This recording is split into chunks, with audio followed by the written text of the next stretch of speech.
Confusion matrix. Confusion matrix है क्या और इसे हम कहाँ यूज़ करते हैं? कन्फ्यूज़न मैट्रिक्स बेसिकली हम यूज़ करते हैं क्लासिफिकेशन एंड प्रिडिक्शन मॉडल में। कन्फ्यूज़न मैट्रिक्स है क्या? कन्फ्यूज़न मैट्रिक्स एक तरह का टेबल फॉर्म में विजुअलाइजेशन होता है जो कि क्लासीफायर के परफॉर्मेंस को विजुअलाइज करने के लिए हम यूज़ करते हैं। इसमें रोज़ एंड कॉलम होता है जो कि क्लासेस को रिप्रेजेंट करता है, और इसमें क्या होता है, जो भी ये एंट्रीज होती हैं रोज़ एंड कॉलम में, वो हमारे डेटा के लेबल्स को इंडिकेट करता है।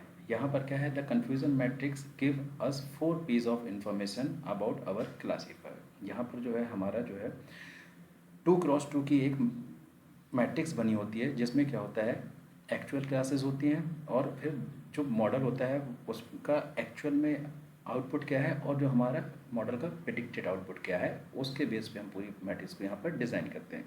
सपोज़ हम एक एग्जांपल लेते हैं कि हमने एक मॉडल बनाया मशीन लर्निंग का जो सिर्फ ये हेड और टेल को ही प्रिडिक्ट कर रहा है। तो एक्चुअल क्लास में हमने यहाँ पर डिफाइन कर दिया पॉजिटिव और नेगेटिव। पॉजिटिव में हमने डाला हेड को और नेगेटिव में डाला हमने टेल को। अब हमने मॉडल को प्रिडिक्ट करने के लिए हमने क्लासेस बनाई, यहाँ पर पॉजिटिव और ये नेगेटिव। तो यह से पॉजिटिव को हमने पी से रिप्रेजेंट किया, और जहाँ पर भी नीचे की तरफ हम आ रहे हैं तो देखिए यहाँ से पॉजिटिव, तो यहाँ पर पी पहले लिखा, फिर यहाँ पर हमने पी लिख दिया पहले, और ये नेगेटिव तो यहाँ पर भी हमने एन लिख दिया और इसे भी हमने एन कर दिया इनिशियली। अब हमें इस वैल्यू को प्रिडिक्ट करनी है कि ये ट्रू है या फॉल्स है। फर्स्ट हमारी यहाँ पे क्या है, पॉजिटिव में हेड। अब हमने क्या किया, मॉडल को प्रिडिक्ट करने के लिए यहाँ पर पॉजिटिव है तो इसने पहले क्या किया, हेड को, और जब इसने कंपेयर किया इस यहाँ पर भी हेड आ गया पॉजिटिव में और यहाँ पर, तो इसने इस वैल्यू को ट्रू कर दिया, और पॉजिटिव था ही तो यहाँ से पहले पी आ गया था तो ये हो गया ट्रू पॉजिटिव।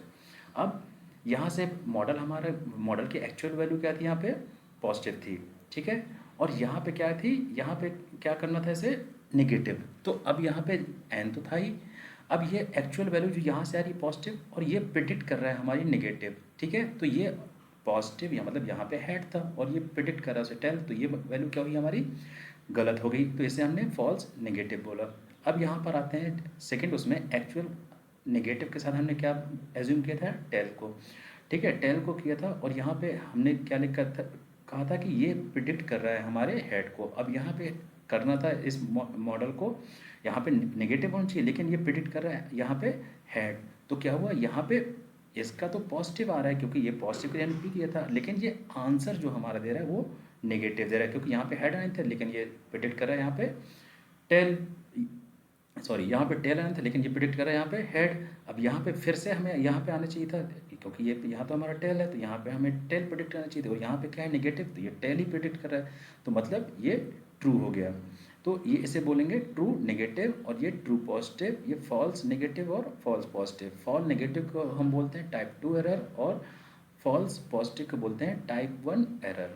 अब कन्फ्यूज़न मैट्रिक्स को हम मेज़र करने के लिए हम इसमें कुछ चीज़ों को यूज़ करते हैं, जैसे अभी जो हमने मैट्रिक्स के फॉर्म में जो 4 पीसेस बनाए थे टेबल में, true positive, true negative, fall positive and fall negative values, जो क्या करती हैं, हमारी परफॉर्मेंस को मेज़र करने के लिए, प्रिसीजन, रिकॉल, एक्यूरेसी और F1 स्कोर को मेज़र करने के लिए हेल्पफुल होती हैं। फर्स्ट, प्रिसीजन को कैसे हम मेज़र करते हैं। प्रिसीजन को मेज़र करने के लिए हम क्या करते हैं कि इसमें सपोज हमारे पास एक 100 रोज एंड कॉलम का एक डेटा सेट था जिसमें हमारे क्या थी, कुछ वैल्यूज़ ट्रू पॉजिटिव थी और कुछ फॉल पॉजिटिव थी। तो जितनी भी ट्रू पॉजिटिव वैल्यूज़ थी उन्हें हम डिवाइड करेंगे टोटल ट्रू पॉजिटिव और फॉल पॉजिटिव की वैल्यूज साथ, तो हम उससे क्या होता है, प्रिसीजन वैल्यूज़ को हम क्लियरली डिफाइन या डिटेक्ट कर सकते हैं या उसकी प्रिसीजन वैल्यूज़ को फाइंड आउट कर सकते हैं। तो इसमें देखते हैं, precision value measure the proportion of true positive prediction among all positive prediction made by the model, ठीक है।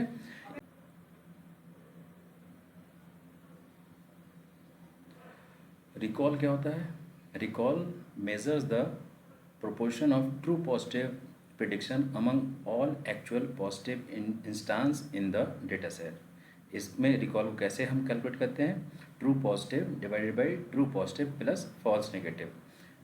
एग्जाम्पल लेते हैं, मान के चलते हैं कि इसमें क्या होता है कि हम ये देखते हैं कि मॉडल हमारा टोटल डेटा सेट में कितनी वैल्यू को एग्जैक्ट प्रिडिक्ट करता है और स्पेसिफिक डिसीज को फाइंड आउट करता है इन टोटल डिसीज, जो ये टोटल डेटा सेट हमारे पास अवेलेबल है। फिर उसके बाद F1 स्कोर को क्या कैसे करते हैं, F1 स्कोर जो होता है combine the precision and the recall into a single frame. तो इसमें क्या होता है, F1 स्कोर का formula 2 cross precision cross recall divided by precision plus recall. अब लास्ट एक्यूरेसी। एक्यूरेसी जो होती है, एक्यूरेसी जो एक्चुअल जो कैलकुलेट होती है as the sum of correct classification divided by the total number of classification.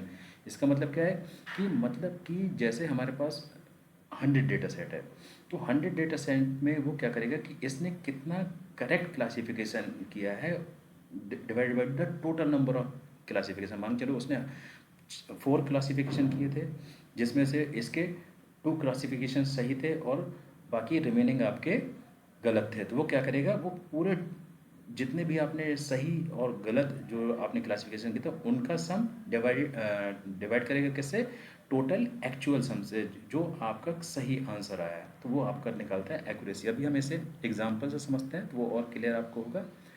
Suppose हम यहाँ पे एक एग्जांपल ले रहे हैं। Suppose we built a classifier to predict whether a patient has diabetes, yes and no में करना है, ठीक है। We tested it on a 20%। हम ठीक है, हम 20 पेशेंट के साथ हम क्या कर रहे हैं, इसे टेस्ट कर रहे हैं। And here are the result.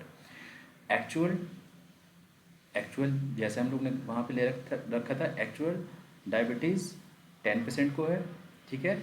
जहाँ पर क्या है, प्रिडिक्टेड यस करेक्टली कर रहा है 7 को, ठीक है। और प्रिडिक्ट कर रहा है, जो इनकरेक्टली कर रहा है वो 3 को कर रहा है। तो 7 हो जाएगा हमारे ट्रू पॉजिटिव और फॉल्स हो जाएगा, फॉल्स नेगेटिव हो जाएगा 3। अब जिन्हें डायबिटीज़ नहीं है वो भी 10% है, जो कर रहा है प्रिडिक्ट नो करेक्टली 8 को कर रहा है, जो ट्रू नेगेटिव 8 हो गई। और predict yes incorrectly for 2 false positive हो गई, ये 2 हो गई। अब देखते हैं इसका हमारा जो है कन्फ्यूजन मैट्रिक्स कैसे बनेगा। अब देखो यहाँ पर एक्चुअल वैल्यू थी और प्रिडिक्टेड वैल्यू थी, जैसे हम लोग ने पहले इंडिकेट वो किया हुआ था जब इससे पहले मैं डिस्कस कर रहा था। तो यहाँ पे एक्चुअल यस 7 क्योंकि ये प्रिडिक्ट था, और यहाँ पे फॉल्स नेगेटिव 3 और एक्चुअल नो मतलब फॉल्स पॉजिटिव 2 और फॉल्स नेगेटिव 3, जैसा यहाँ पे हमने पहले से आइडेंटिफाई कर रखा है या क्वेश्चन में आपको गिवन होगा, ठीक है। फिर उसके बाद क्या होगा, अब हमें सीधा हमने वैल्यू निकाली ट्रू पॉजिटिव, मतलब करेक्टली प्रिडिक्ट कर रहा है। ट्रू पॉजिटिव का मतलब यहाँ पे देखिए, इसका मतलब क्या है, जैसे यहाँ पे एक्चुअल यस है, मतलब यहाँ पे डायबिटीज़ पेशेंट है, और इसने प्रिडिक्ट किया यस, तो मतलब ये एक्चुअल 7 पेशेंट ऐसे हैं जिनमें हमें ये निकल के आया कि इन्हें डायबिटीज़ है ही, ठीक है। अब फॉल्स नेगेटिव यहाँ पे क्या था, इन्हें यहाँ पे था तो डायबिटीज़, लेकिन ये क्या कर रहा है, ये 3 ऐसे रिजल्ट हमारे निकाल के दे रहा है जिन्हें ये मॉडल हमारा बताता है कि इन्हें डायबिटीज़ है नहीं, जबकि यहाँ पे एक्चुअल का है। एक्चुअल में तो इसे डायबिटीज़ है ही, क्योंकि ये पूरा इसका जो हमारा रो जा रहा है, ये रो तो पूरी यही कि एक्चुअल वाले की। यहाँ पर अब अगर डायबिटीज़ आ रही है तो यहाँ पे भी डायबिटीज़ होनी चाहिए, लेकिन हमारा मॉडल यहाँ पे क्या प्रिडिक्ट कर रहा है, नो।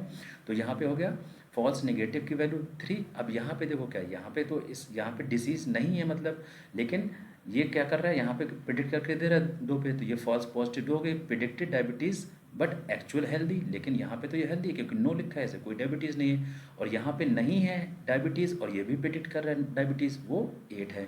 तो correctly predict no diabetes is 8। तो हमने इस तरह से TP, FN, PN और TN की वैल्यू निकाली। अब इसके बेस पे हम सीधा फॉर्मूले पे वैल्यू रखते जाएंगे और आंसर निकाल लेंगे। एक्यूरेसी पे हमारा क्या था, एक्यूरेसी के हमारा क्या था कि कितना ट्रू पॉजिटिव और ट्रू नेगेटिव था divided by total number of data sample जितना भी था, तो इसका एक्यूरेसी 75% आया। प्रिसीजन पे हमारा क्या था, true positive divided by true positive plus false negative. True positive हमारा 7 था और true positive plus false negative हमारा कितना था, 2 + 7 9, तो आएगा 0.78, ठीक है। अब आ रहा है इधर रिकॉल या सेंसिटिविटी। तो रिकॉल का फॉर्मूला क्या था, TP divide by TP + FN तो इसकी NTP ट्रू पॉजिटिव की वैल्यू 7 थी, डिवाइड बाई 7 प्लस 3, इसका आ रहा है 0.7। अब यहाँ पे आ रहा है F1 एस स्कोर, तो ये हमारा था F1 स्कोर के लिए हम क्या करते थे, 2 cross precision multiply recall divide by precision plus recall, तो इसकी वैल्यू अप्रॉक्सीमेट आ रही है 0.7%। इसी तरह हम किसी भी मॉडल की जो एक्यूरेसी, प्रेसिजन, रिकॉल और F1 निकाल सकते हैं with the help of confusion matrix. Thank you.